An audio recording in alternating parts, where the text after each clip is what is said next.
जिला ऊना मुख्यालय के इंदिरा गांधी खेल परिसर में हॉकी खेल को बढ़ावा देने के लिए खूबसूरत एस्ट्रोटर्फ का निर्माण वर्षों पहले कर दिया गया था, लेकिन विडंबना यह है कि केवल एस्ट्रोटर्फ लगाने के अतिरिक्त न तो खेल विभाग ने यहां मूलभूत सुविधाएं जुटाने की तरफ ध्यान दिया और न ही सरकार ने कभी खिलाड़ियों की सुध लेने का ही प्रयास किया। हालात ये है कि एस्ट्रोटर्फ मैदान के साथ जहाँ खिलाड़ियों को मूलभूत सुविधाओं के रूप में वॉशरूम और चेंजिंग रूम की व्यवस्था होनी चाहिए थी, वह आज दिन तक नहीं हो पाई। नतीजा यह है कि खिलाड़ियों को कपड़े बदलने के लिए खेल मैदान से करीब 1 किलोमीटर दूर जाना और आना पड़ता है। खिलाड़ियों ने सरकार का इस और ध्यान खींचा और कहा कि बेहद शानदार मैदान के साथ यदि उन्हें इस तरह की मूलभूत सुविधाएं उपलब्ध होंगी तो उनके समय की बचत होगी और वह खेल की तरफ व्यापक ध्यान भी दे पाएंगे। हॉकी हिमाचल भी इन सुविधाओं के लिए हॉकी की तरफ से आस लगाए बैठी है, जबकि खेल विभाग द्वारा इस मसले को पहले ही उच्च अधिकारियों के समक्ष उठाया जा चुका है। सर, मेरा नाम विनय कुमार है। विनय, आप ऊना के एस्ट्रोटर्फ पर आते हैं, किस तरह का ये एस्ट्रोटर्फ है और क्या यहाँ पर मुश्किलें पेश आती हैं? सर, यहाँ पर बहुत ही अच्छा एस्ट्रोटर्फ है और अक्सर हम यहाँ पर प्रैक्टिस करने आते हैं और कैंप लगाने आते हैं। बस यहाँ पे सर कुछ चेंजिंग रूम नहीं है, उसकी भी दिक्कत है और टॉयलेट बाथरूम भी यहाँ पे दूर जाके हैं, हमें बहुत दूर जाना पड़ता है। हमें चाहते हैं कि सरकार हमें ये चीज़ें उपलब्ध कराएँ। सर हम यहाँ पे अक्सर प्रैक्टिस करने आते हैं। एस्ट्रोटर्फ सर बहुत अच्छा है। यहाँ पे हमें दिक्कत परेशानी ये आती है, हमें यहाँ पे चेंजिंग रूम नहीं है और यहाँ पे टॉयलेट करने के लिए 1 किलोमीटर जाना पड़ता है और हम सरकार से ये कहते हैं यहाँ पे बाथरूम और चेंजिंग रूम लगवाएं।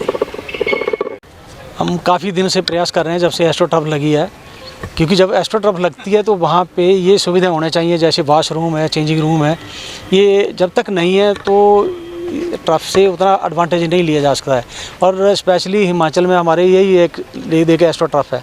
अगर हमने स्टेट लेवल का कंपटीशन करवाना है यहाँ पे तो उसके लिए चेंजिंग रूम चाहिए और वॉशरूम वगैरह चाहिए, बैठने के लिए स्टेज चाहिए, तो वो कमियाँ हमारे यहाँ पे बहुत हैं। मैं काफ़ी दिनों से हमारे यहाँ के लोकल विधायक भी थे, उनसे भी बात की और मंत्री जी से भी बात की थी कि फैसिलिटी होनी चाहिए। जब तक ये नहीं होगी तो अब तक हम स्टेट चैम्पियनशिप, नेशनल चैम्पियनशिप या ऑल इंडिया टूर्नामेंट नहीं करवा सकते हैं। तो ये इसका कोई इतना महत्व नहीं है, क्योंकि हमें बाहर जाना पड़ता है। कई साल तो हम बाहर प्रैक्टिस करते रहे, दूसरे स्टेटों में जाके, दिल्ली में, हरियाणा में, उनका एडवांटेज लिया, क्योंकि हमारे पास है नहीं ये फैसिलिटी। ग्राउंड है, ट्रेनिंग करते रहो, लेकिन जो कंपटीशन नहीं होगा तो हमारी हॉकी ऊपर नहीं आएगी। हमें ये इसकी ओर ध्यान देना चाहिए। मैं गवर्नमेंट से रिक्वेस्ट करता हूँ आपके मीडिया द्वारा कि प्लीज़ यहाँ पे बाथरूम और चेंजिंग रूम का प्रबंध करवा दें, ताकि हम यहाँ पर स्टेट लेवल और नेशनल लेवल के टूर्नामेंट करवा सकें।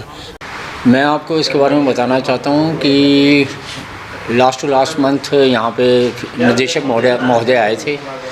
उनको हमने इसके बारे में इस पूरी जानकारी दे दी थी और उन्होंने इसके बारे में अनुमति भी प्रदान कर दिया और उन्होंने बोला था कि जो पीडब्ल्यूडी के जो अधिकारी हैं, जैसे कि जेई वगैरह से वो एस्टिमेट वगैरह हमारे को बनवा के भेज दिया जाए और जितनी जल्दी और ये कुछ कारण ये भी है कि व्यस्तता के कारण पीडब्ल्यू के जो अधिकारी हैं वो हमारे को अभी संपर्क नहीं कर पा रहे हैं, लेकिन जैसे ही हमारा एस्टिमेट तैयार हो जाता है तो इसका जो सलूशन हो जाएगा और जो सभी सुविधाएं हैं ये हम उनको प्रदान कर देंगे खिलाड़ियों को, ताकि आगे से इनको भी और राष्ट्रीय स्तर के भी कंपटीशन हम तभी करवा सकते हैं जब ये सुविधाएं हमारे पास होंगी।